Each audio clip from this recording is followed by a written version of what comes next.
Democrats try to pass the new $2,000 stimulus bill. They get it through the House, and we will see what happens in the Senate. I have no faith in anything, but you know what? I've been watching the government for 3 years, and I have no faith in anything that comes out of them anymore. A controversial pardon comes up out of the Trump White House, and a lot of people react to it because that's what they do.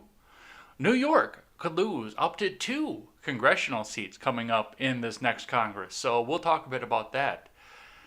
And the stupidest thing that I have seen today actually came out of the private sector, so we'll talk about that with a thing that I like and a thing that I hate.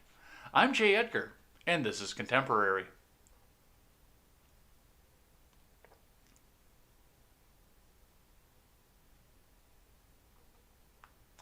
Good morning, Merry Christmas Eve. My name is Jay Edgar. I have a Santa hat somewhere. I know I do. I was going to do something real nice and festive for you guys. I can't even bring that home with me, so we can do it tomorrow to be nice and festive. But yes, I definitely wanted to do something nice and festive for you.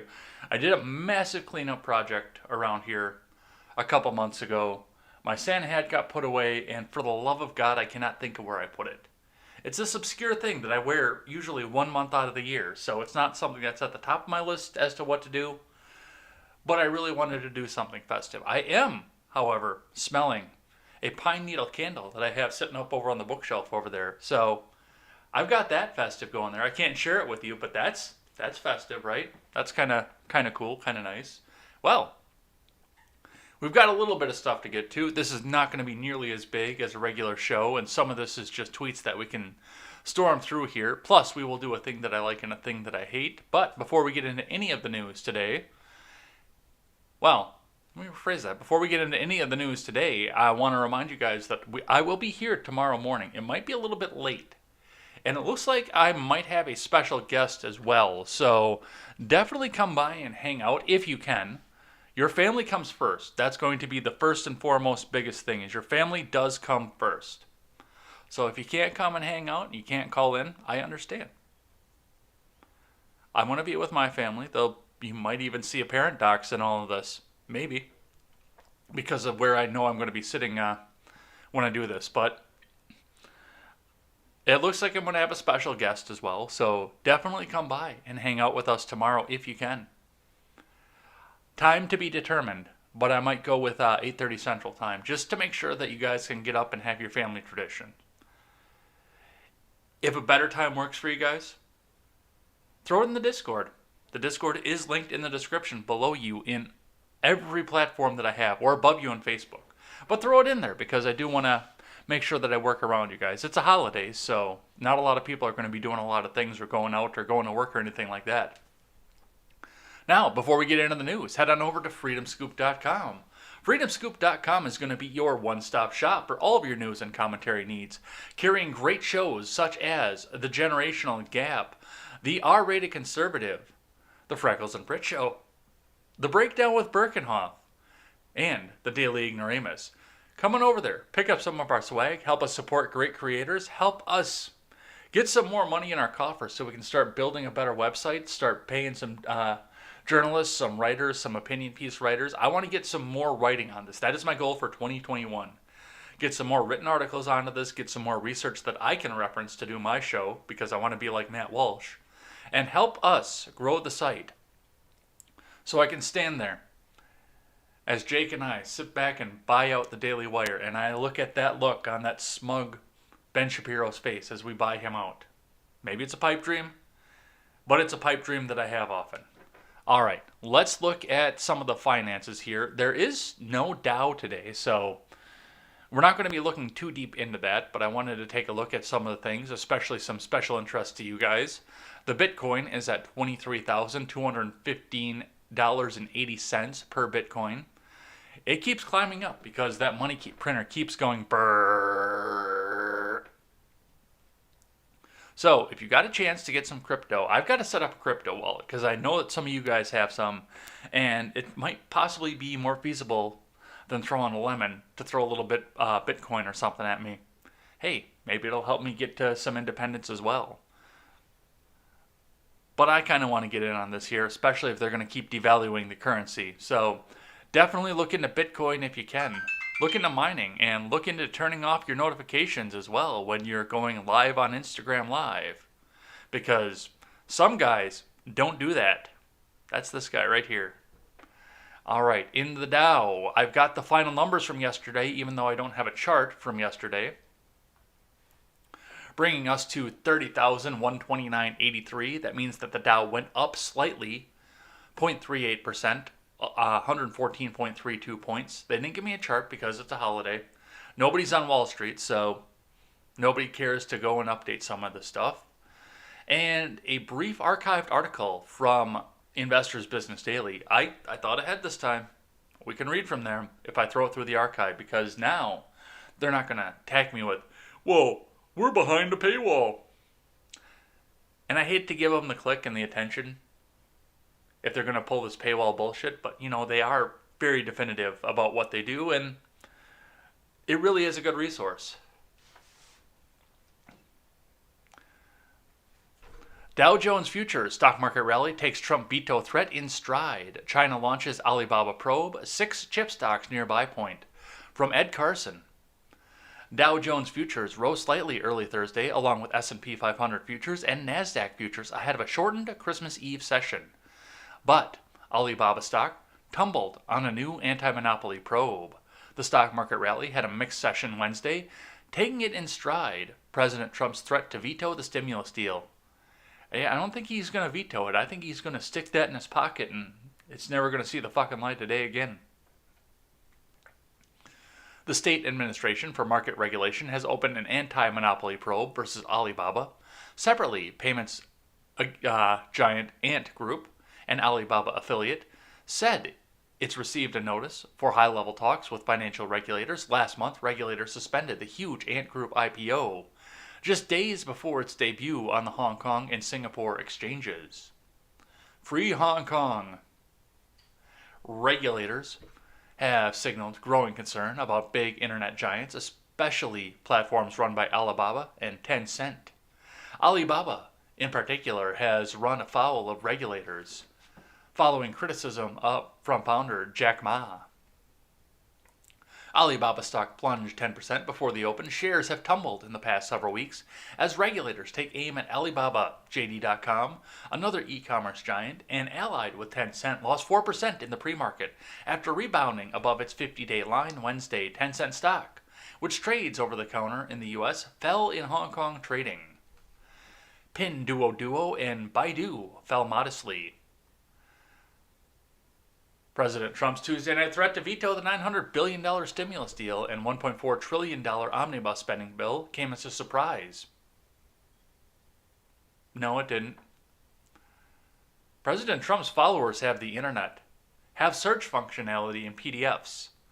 They know all the kind of bullshit that was in this bill and how Congress tried to pass it and attach it to a $1.4 trillion spending package to make sure that they got all their money out for their foreign aid. It's not a surprise that he vetoed this. He looked at this, he heard the rumblings on the wall because he's a populist and said, I can't be tied to this. I don't want this. I don't want to do this. This is crumbs. Crumbs, I tell you, we're wasting money. Which, to be fair, he should have been fucking doing from the beginning back in 2017 and on. But hindsight is 2020, and I do know that he wanted to try and at least attempt to get reelected. So signing some omnibus packages, even after he said he wasn't going to, was probably the best way to do that, considering the narrative would have come out to be, oh, well, he hates the federal workers and he just wants them to starve to death, so he's not going to sign the omnibus. He's going to make us have a budget. Can you believe a budget? Look at all these workers that are starving. They better not reelect him. Yeah, it came as no surprise that he vetoed this. He has got nothing to lose at this point. If he turns it over somehow in the final minute, which, given this reality TV presidency, is a distinct possibility. Because think of all the commercials that will sell for MSNBC. But if he turns this over in the last minute, then he's the hero that got everybody $2,000 stimulus checks throughout the rest of his presidency. And he can come back and say, okay, I am vetoing every other omnibus because I can't get reelected anymore. Give me a budget, okay? And if it doesn't go anywhere, Then creepy Joe Biden has to come back and explain why he decided it was okay to send all of that money to all these foreign countries and only give his constituent $600. Where's the L here? House Speaker Nancy Pelosi quickly endorsed Trump's $2,000 check proposal, but it's unclear if Senate Republicans will go along. No, that's not what Nancy Pelosi did. Nancy Pelosi said, no, that was my idea, okay? President Trump had nothing to do with it. He didn't want to do anything. That was all me. So, that's what we see. On the futures, Dow futures rose 0.2% versus fair value. S&P 500 futures climbed 0.2%. And NASDAQ 100 futures advanced 0.15%. After the close, President Trump blamed Iran for rocket attacks against the U.S. Embassy in Iraq.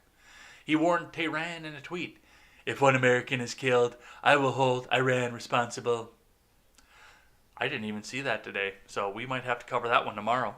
Remember, overnight action in Dow futures and elsewhere doesn't necessarily translate into actual trading in the next regular stock market session. The stock market will close at 1 p.m. Eastern Time on Christmas Eve and will be closed on Christmas Day. And I think that's going to be a pretty well worldwide thing. But there are some other countries that might jump in and try and get some stuff. All right, let's keep going. From CBS News, to start the day, Democrats will try to approve $2,000 direct checks, putting Republicans on the spot. From Grace Seegers. House Democrats will bring forward a bill to provide direct checks of $2,000 to individuals on Thursday, after President Trump called on Congress to amend a newly passed coronavirus relief bill to increase direct payments to $2,000 with $4,000 for a couple. Speaker Nancy Pelosi and the House will try to pass the bill by unanimous consent, meaning that only one Republican member opposing the proposal needs to be present in order to block the bill. Mr. Trump indicated a video posted to Twitter on Tuesday that he would not sign the $900 billion relief package passed by both houses of Congress on Monday. The package provides $600 in direct payments for adults making up to $75,000 per year and children, with $2,400 for a family of 4. The president's demand comes after weeks of negotiations, with Treasury Secretary Steve Mnuchin playing an active part in determining the final numbers before the relief bill and an omnibus spending package passed. With overwhelming majorities, by holding a voice vote on Thursday, Democrats will attempt to call Mr. Trump's bluff and force Republicans to go on the record for their opposition to increasing direct payments from $600 to $2,000. Yeah, it's not going to happen. If that's the way you're going to do it, it's not going to happen. Because we do still have fiscal hawks out there. I'm one of them. I don't blame the dude. I'm one of them. But I also think that people should have the option to do it. People should have the option to turn it away after the government drove an F-150 through their front door, as our small-headed friend over at the Daily Wire likes to say. But Mr. Trump's potential refusal to sign the current bill could have dire consequences, particularly if Congress is not able to convene to override a possible veto until after Christmas. The bill renewed relief provisions set to expire at the end of the month, such as critical emergency unemployment programs and an eviction moratorium. If these programs are allowed to expire, roughly 12 million Americans are set to lose unemployment benefits the day after Christmas. The bill also included an additional $300 per week in unemployment insurance and aid for small businesses. Yeah, and this is part of the problem with shutting all this down and putting an eviction on moratorium, is there are people out there right now who were told by their governors, Gretchen Whitmer, Nipple Ring Cuomo, Gavin Newsom, J.B. Pritzker, hell, even a little bit over here in Tony Evers land, that they weren't allowed to go to work. It'll all be okay because they're going to get their unemployment, and they're getting massive amounts of unemployment. But they also can't go back, and they can't be evicted out of their houses. They are contractually obligated to pay back all of their back rent for all of those months. All 10 months, they're contractually obligated to pay back all that rent. And a lot of them are not going to have the money. I hate to tell you this, but a lot of them aren't, because they weren't able to go to work. The rental market is going to crash, and I'm willing to bet it's going to take the housing market with it now. As a greedy person myself, I'm looking forward to picking up very, very cheap property in the next couple of years when all of this crashes. But that doesn't change the fact that a lot of people in my generation who lived with their parents until they were 26 or older are going to have to go back and start living with their parents again. This whole thing with the governor shutting all this down was a mess, was an absolute mess. And we do need to address what government can do for the next time they have to come back and pull a power play like this. The government needs to be held accountable for this.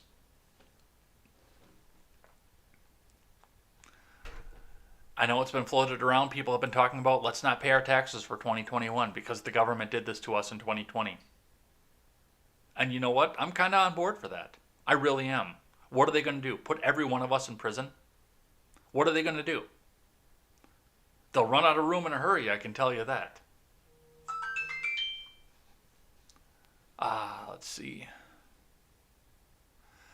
Pelosi said in a letter to colleagues on Wednesdays that Republicans had told her and Schumer that they would be unwilling to accept direct payments above $600. In the bipartisan negotiations, Leader Schumer and I repeatedly asked Republicans what would be the highest number the president would accept for direct payments, and they responded with sphinx-like silence in the negotiation.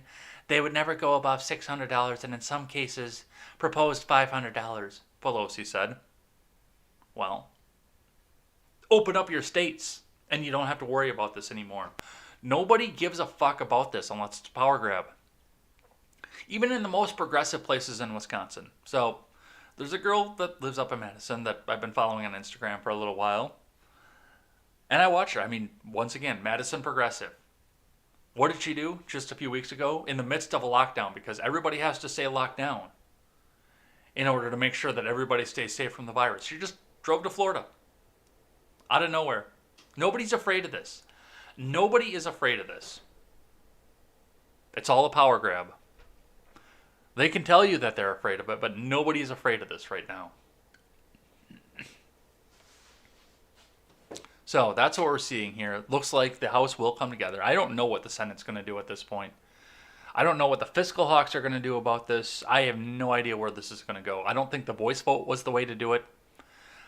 The unanimous consent was the way to do it. I really think that you needed to just have a formal vote on this, especially if you want to get it done. But of course, now we want to make sure that we're going to get the Republicans on record because we've got a runoff coming up. It's Nancy Pelosi doing one more attempt to hold Republicans from this Congress hostage. So, now that I spent 15 minutes talking about that, let's keep going. From Newsweek, archived because paywall, Amy Klobuchar calls Trump's stimulus veto an attack as Dems rally support to amend bill. From Catherine Fung. As President Donald Trump gained the unlikely support of a growing list of his left-leaning critics, there's one Democrat who's still urging the president to pass the $900 billion coronavirus relief bill Congress voted on to approve on Monday. Senator Amy Klobuchar sat and shivered like she was having a seizure and called Trump's last-minute stimulus veto an attack on every American. This is an attack on every American. People who are struggling to get by right now, out of work, whose unemployment is basically going to end the day after Christmas if this doesn't pass, she told MSNBC's Rachel Maddow on Tuesday. This was a hard-fought negotiation. Of course, you're right, Democrats are pushing for more funds for the individual payments, but in the end, this was the negotiation, she added.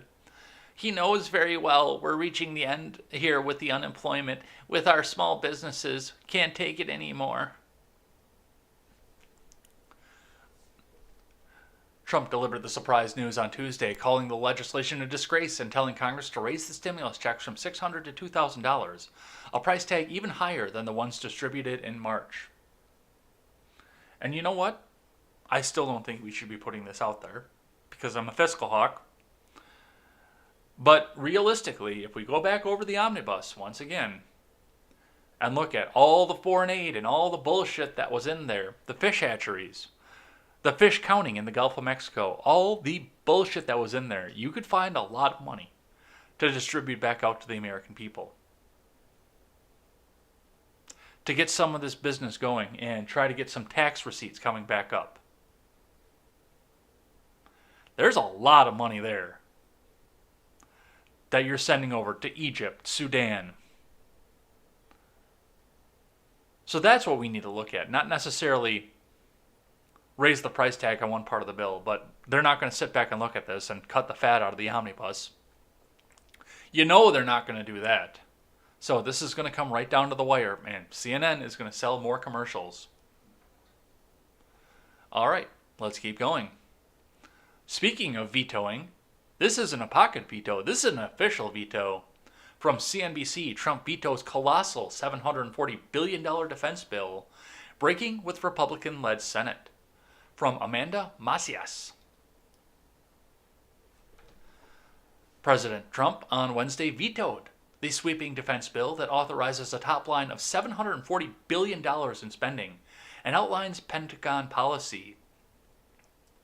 Unfortunately, the act fails to include critical national security measures, includes provisions that fail to respect our veterans and our military's history, and contradicts efforts by my administration to put America first in our national security and foreign policy actions, Trump wrote in a lengthy statement to Congress.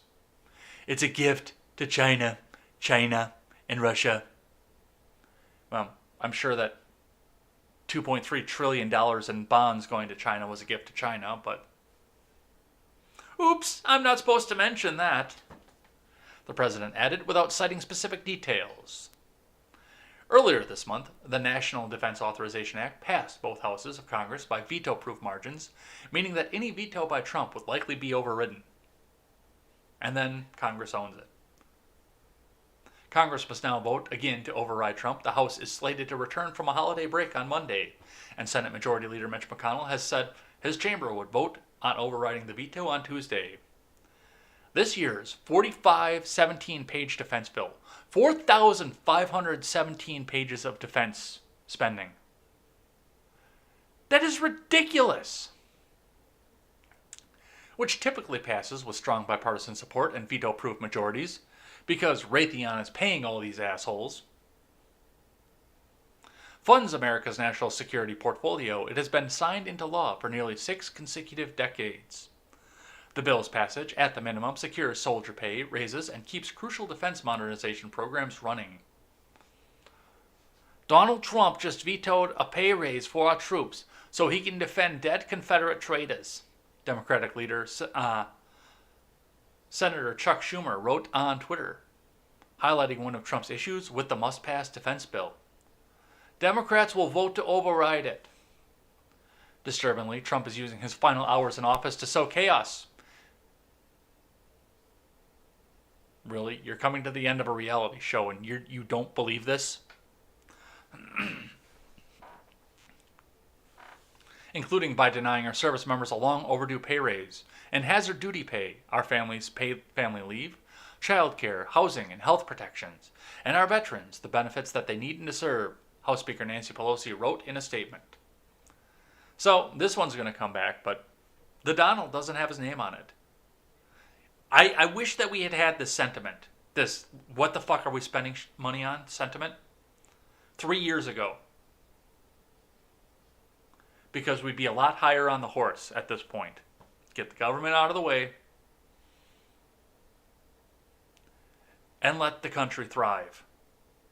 Stop the spending so we don't have to complain about the deficit after we have a tax cut. And pass a budget, for God's sake. So, we will see this one overridden probably. All right. A little bit of financial news that comes down to our level. Keem, at Keemstar over on Twitter, tweets out, McChicken has always been $1. Which is fact-check true, by the way. It has been $1 for as long as I can remember. Even a double cheeseburger is $1.39 at this point. But McChicken has always been $1. McDonald's just raises the price to $1.39. Everyone wants a stimulus package from the government to get some free money. But when the government just prints more money, the money you currently have is worth less. McChicken now costs $1.39. Get it?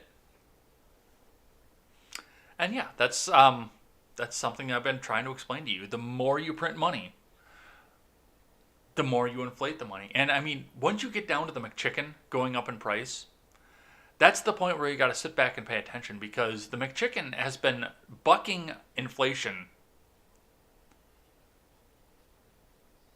for at least 18 years. I'm 36 now. The McChicken, the dollar menu started at McDonald's when I was 18. That was the first time I saw a dollar menu at McDonald's. The McChicken has been on the dollar menu for 18 years. I'm 36 now. And there has been massive inflation since I was 18 years old.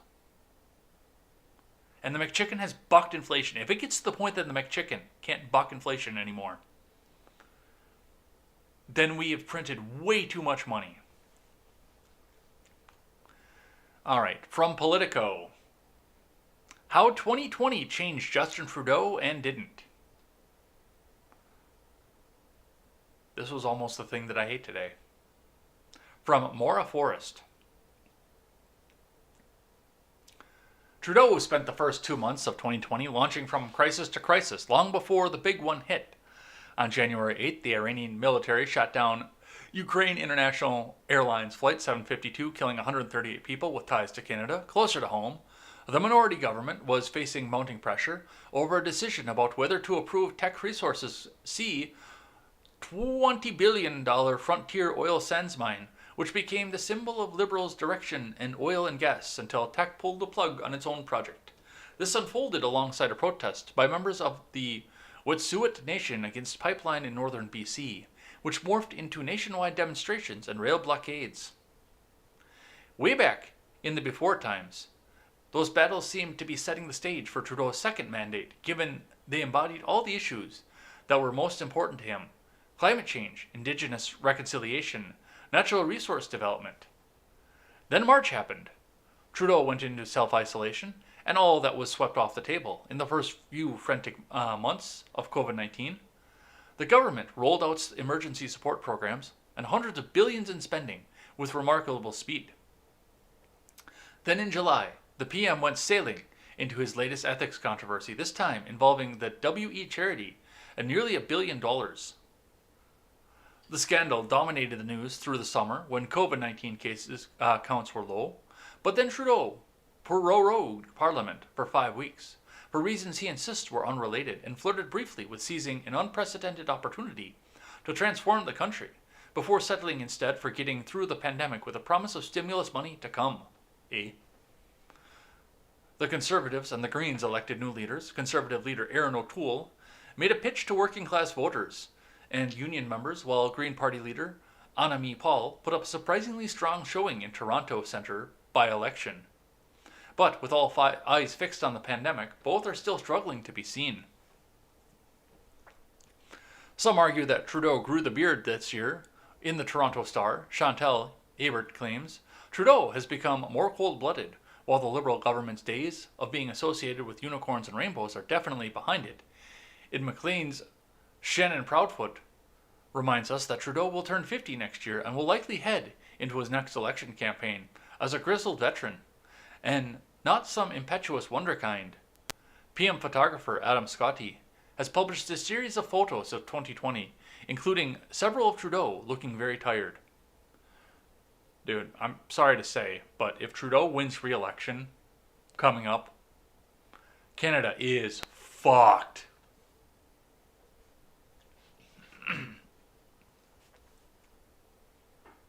So, but yes, he has a beard. I'll give him respect for having a beard. Let's keep going. We've got one from NPR. Shock and dismay after Trump pardons Blackwater guards who killed 14 Iraqi civilians. This is from NPR, where we read so quietly and so calmly that you fall asleep while you're driving in your car. This is from Laura Wamsley.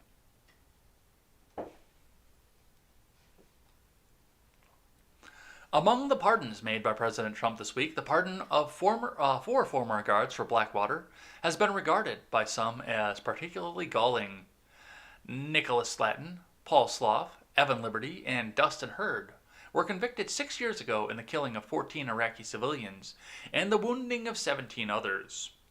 Witnesses described how the American men ambushed the civilians unprovoked, firing on Baghdad's Nisour Square with heavy gunfire and grenade launchers. The massacre took place in 2007 when the four were working as guards for Blackwater, a private military contractor, on an assignment in Baghdad. They claimed they were fired on, but prosecutors said the Blackwater guards opened fire first. Slatton, whom prosecutors said started the shooting, was sentenced to life in prison. Hassan Salman is among the Iraqis who were shot during the ambush. He told NPR on Wednesday that he was shocked by Trump's pardons. He himself had made trips to the U.S. to give testimony in the proceedings against the four. Today, we were surprised that the American president issued a decision to pardon these criminals. Murderers and thugs, Salman said, speaking from Baghdad. I'm really shocked. The American judiciary is fair and equitable. I had never imagined that Trump or any other politician would affect American justice. The UN Human Rights Office says it's deeply concerned by the pardons. These four individuals were given sentences ranging from 12 years to life imprisonment, including on charges of first-degree murder. Spokesperson Marta Hurtado said in a statement, "Pardoning them contributes to impunity and has the effect of emboldening others to commit such crimes in the future." Yeah, I'm going to have to go with Marta Hurtado on that last part there because, I don't know the details of the Blackwater. I'm sorry, of the shootings that went along with that. I don't know any of the details with this. And of course, all of the left had to come out and put the stretch into this to say that this is because of Betsy DeVos, whose position in the cabinet shouldn't even exist in the first place. Department of Education needs to be a local thing. But I'm going to go out and say that I don't think this was the right pardon. Based on the information that's in front of me. Now, of course, this is NPR. This is very left-wing. This is very anti-Trump. So they're going to twist this into the most anti-Trump way that they possibly can. But I have to pull ignorance on this one. I don't know. From the information in front of me, this was probably not a good pardon. But I would have to go back and look at the video, see who shot first, see what the situation was, look outside of the testimony, and I don't have enough information to say if this was horrible or not, but just on the information that's in front of me, I'm going to go out and say no. This was probably not a good one.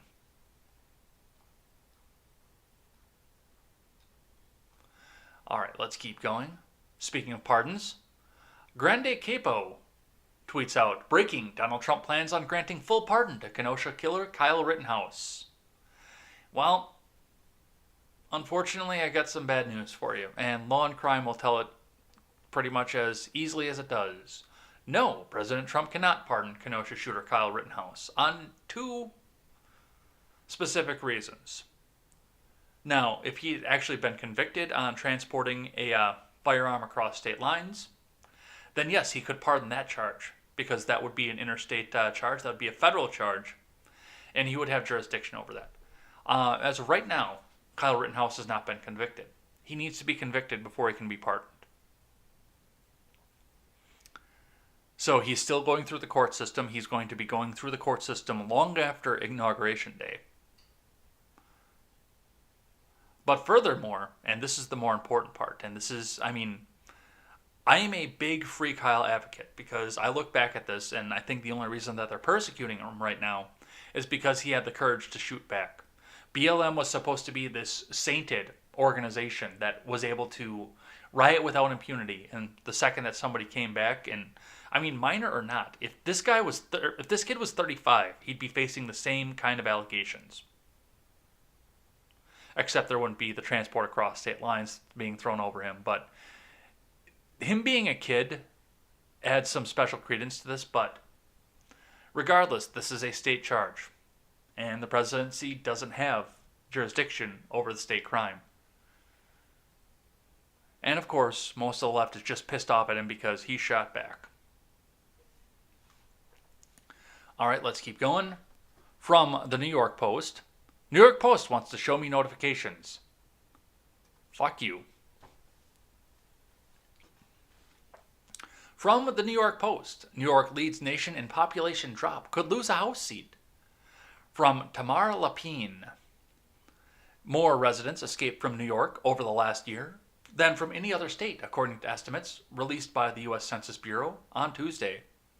Well, even though I'm not doing MLB this year because of the Joaquin thing that they put the cardboard cutouts of the Parkland kid up in the stands, and I said that was the most disgusting thing I've ever seen in my life. Let the dead stay dead, essentially, is what I came out with this. So I don't give my money or my views to the MLB this year, but regardless of that, fuck the Yankees, and you guys are better off getting out of New York. Some 126,355 people hightailed it out of the Empire State between July of 2019 and July of 2020, a dip of 0.65%. The preliminary figures show. I really thought that number was going to be higher. New York has been losing locals since 2016, but the most recent drop was significantly larger than the years past. It was also the state with the nation's biggest population decline, followed by Illinois with 0.63% dip, Hawaii with 0.61%, and West Virginia with 0.58%. Hopefully we can smuggle Chilaga and MK Ultra out of Illinois and add to that number. Let's add to that number and take away one of their congressional seats too. The estimates are based on the 2010 census, and the official 2020 census results will be released next year, along with a new legislative map. The once-a-decade national headcount determines how the 435 seats in the House of Representatives are divided among the 50 states based on the population changes recorded. If the numbers hold, New York could lose one seat, dropping to 26, according to an analysis by William Fry, chief demographer for the Brookings Institution, the New York Times reported. That would leave the Empire State with fewer seats than Florida for the first time ever, the report said. Now, New York Post is saying one seat. Spectrum News is saying it could possibly be two.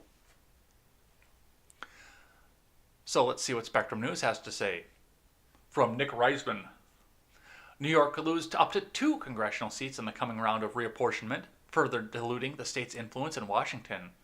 The estimate is based on the Census Bureau data released on Monday and a report from Election Data Services.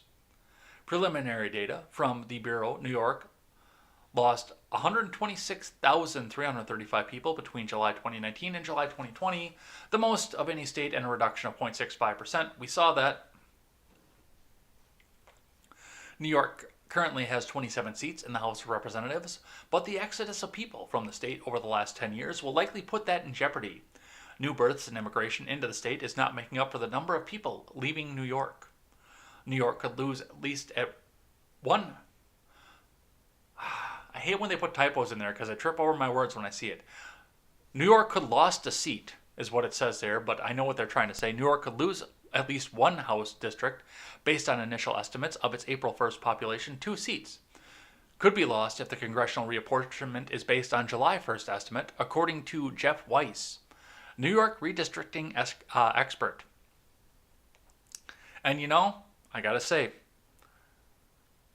I'm willing to bet that I know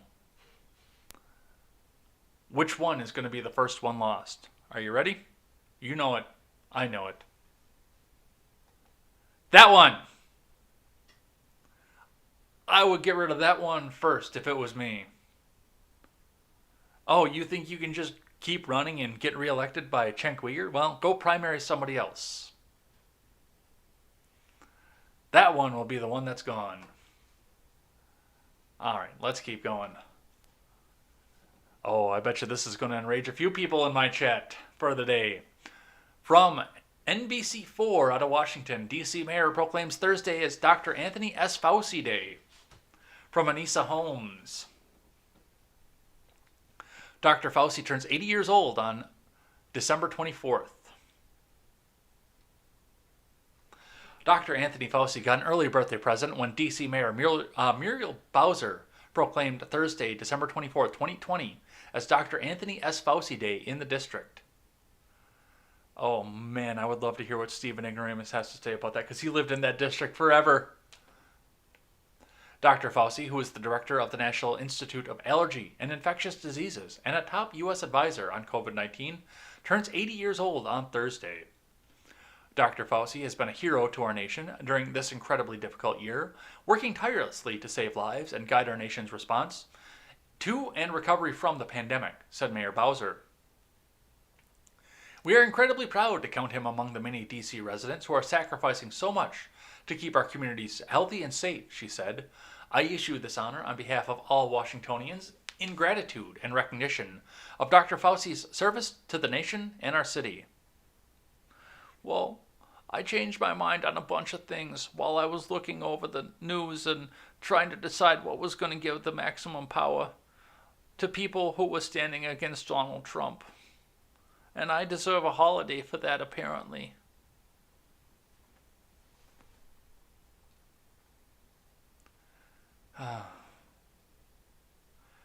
We are in clown world. We really are.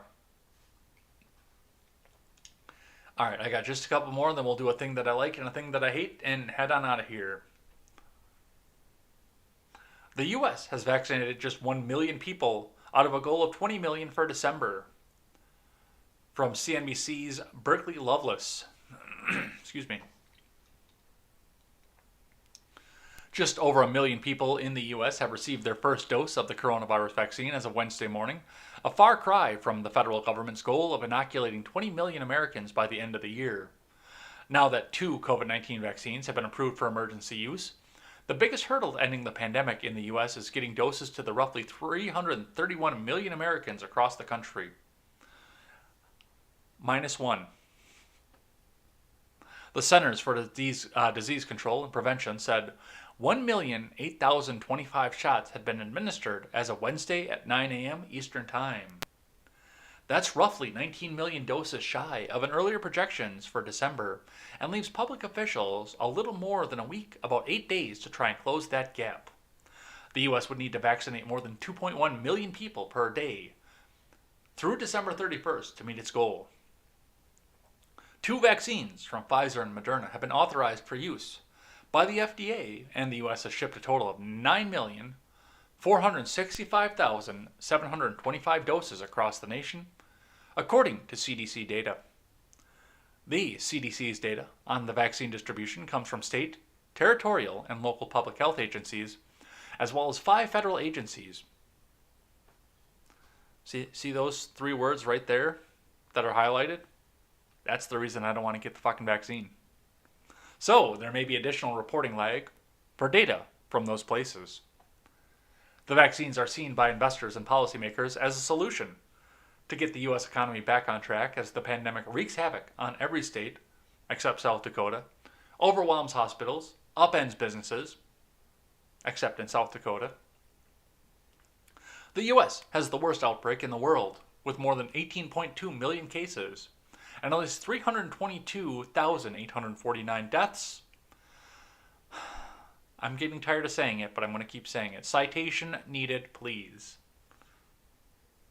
According to data compiled by Johns Hopkins University. Earlier Wednesday, National Institutes of Health Director Dr. Francis Collins, who received the first COVID vaccine shot on Tuesday, alongside Dr. Anthony Fauci, said that if the U.S. government doesn't meet its vaccine goal by the end of the month, he hopes Americans will understand this is a logistic challenge of enormous proportion. And you fed numerous people across the country the narrative that this is a Trump vaccine and it's going to kill you. Look at all these nurses dying. So now you sit back and wonder why you're not getting to your goals. But yes, there's logistics that go along with that too. And I know that I've got some fans and people watching right now that think that nobody should get the vaccine ever. I'm not going to go that route. If you want the vaccine, get the vaccine. If you don't, stay home and watch The Price is Right. It should be your choice as to what to put in your body. It shouldn't be the government's choice. It shouldn't be a podcast host's choice. It should be your choice. And even you and your doctor's choice on top of that. The government doesn't need to be involved in this. But they're looking to get 20 million people. Okay.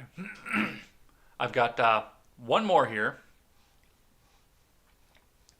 from Newsweek, and then we'll do a thing that I like and a thing that I hate and head on out of here and get you guys off to Christmas. And I'll get packed up so I can leave straight from here to go to my mom and dad's, where we will be doing Contemporary again in the morning. From Newsweek, How Ghislaine Maxwell, security guard, used Princess Diana to try and free her. I'm going to give you a little rundown here. I have not read this yet. So everything that's in here is going to be a surprise, and I have no idea what's coming. But this title sounded so fucking stupid, I couldn't pass it up. I could not pass this one up. All right. This is from Jack Royston. Ghislaine Maxwell, security consultant, used Princess Diana's memory to try and free her on bail as she awaits trial on Jeffrey Epstein's sex trafficking charges. The British socialite faces Christmas behind bars at the Metropolitan Detention Center in Brooklyn, where her lawyers say she is held in virtual solitary confinement. COVID! COVID!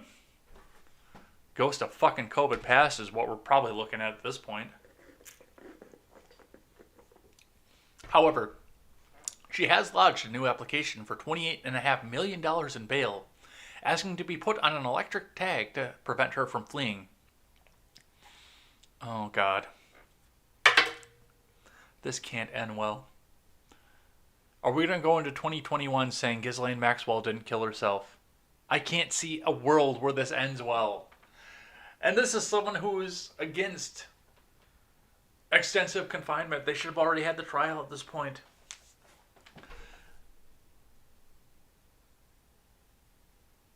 Oh, this isn't going to end well. I already see the writing on the wall for this.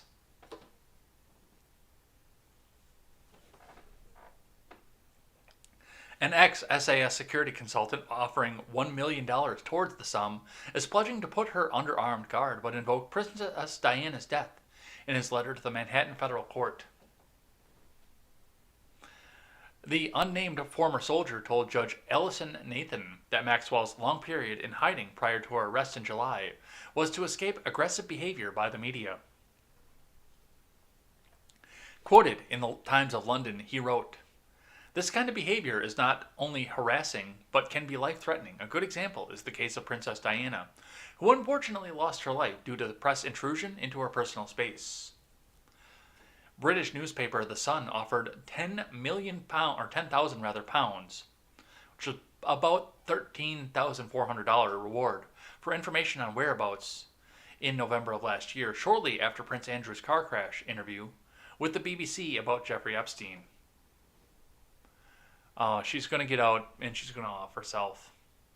There's got to be something else going on here, but my God, they're going to pull this one off too. All right, so that's all that I have for the news today. Watch in 2021 for Ghislaine Maxwell didn't kill herself, and like I said, the government can't stop being stupid, coming up on Christmas Eve. So the last thing that we do on Thursday, whether it's a holiday or not, is a thing that I like and a thing that I hate. So let's do a thing that I like and a thing that I hate and head on out of here. Thing that I like. From ABC 7 News.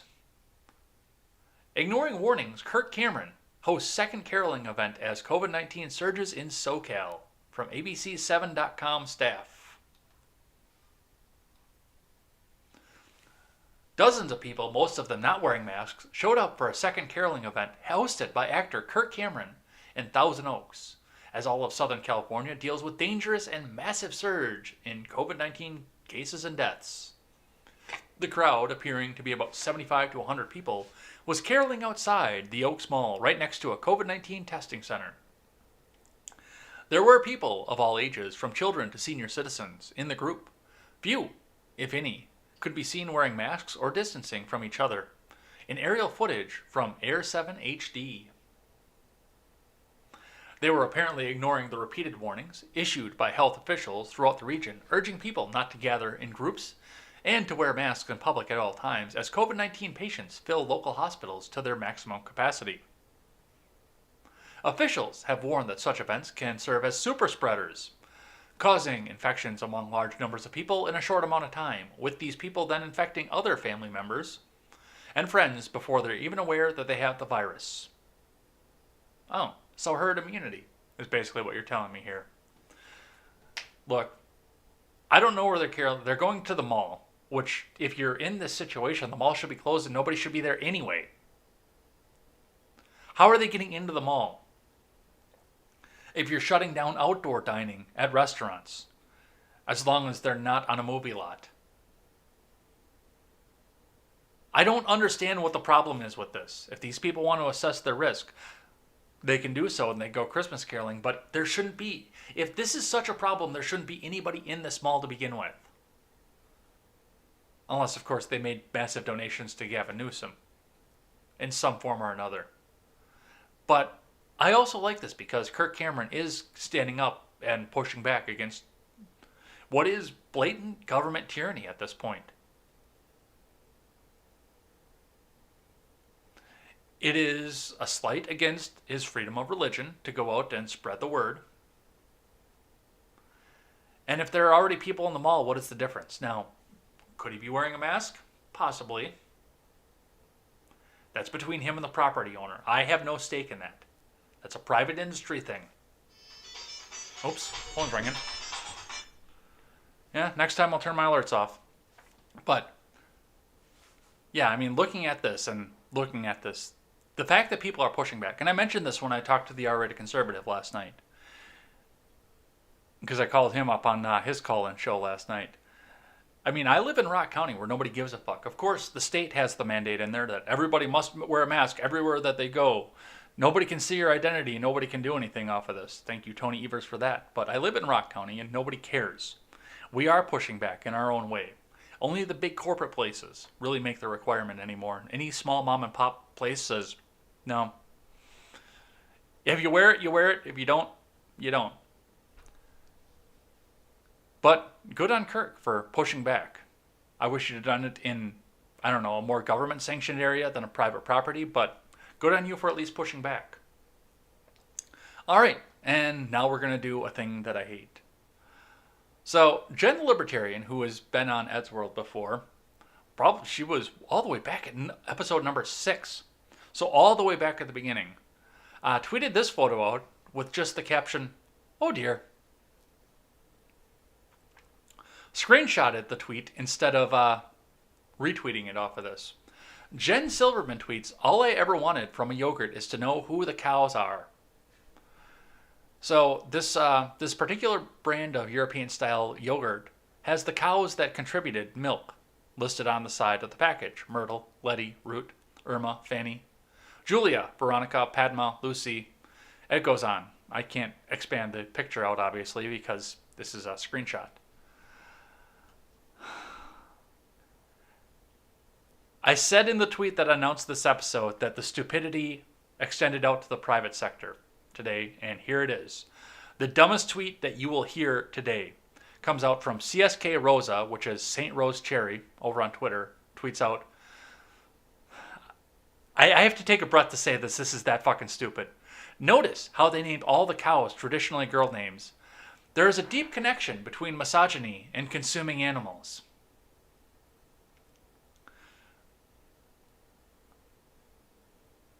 Yogurt is made from milk. I'm going to read this again just so you didn't miss what I just said. Notice how they named all the cows traditionally girl names. There is a deep connection between misogyny and consuming animals. You heard that right.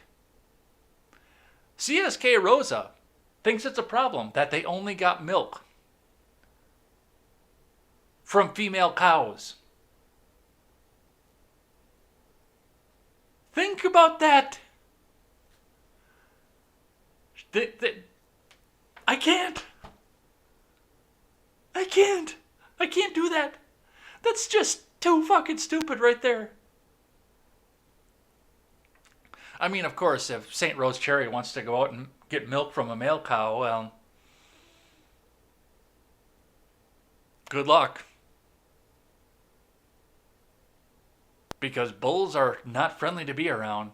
Steers are a little bit more docile, but bulls are not friendly to be around. But yeah, good luck. I'm sure the bull would enjoy that. But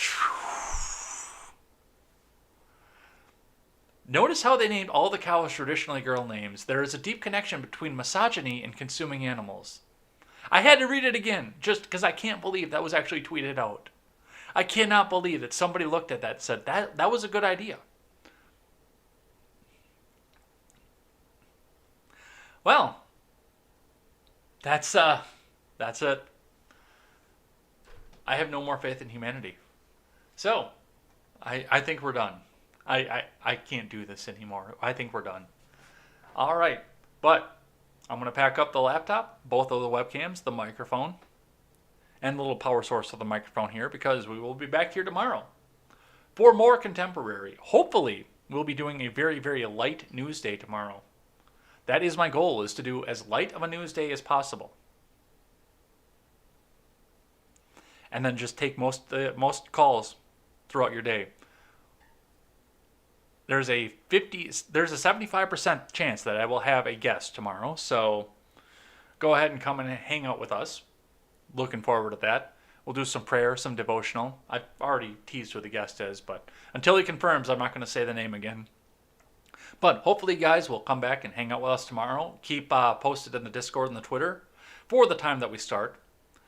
Looking forward to that. Looking forward to hearing some of your calls, what you got for Christmas, and everything like that. Looking forward to that. Otherwise, we'll be back here on Monday for more contemporary and the more of the RedNet show. Hope to see you guys at least one of the programs. Until then, I'm Jay Edgar, and this is Contemporary.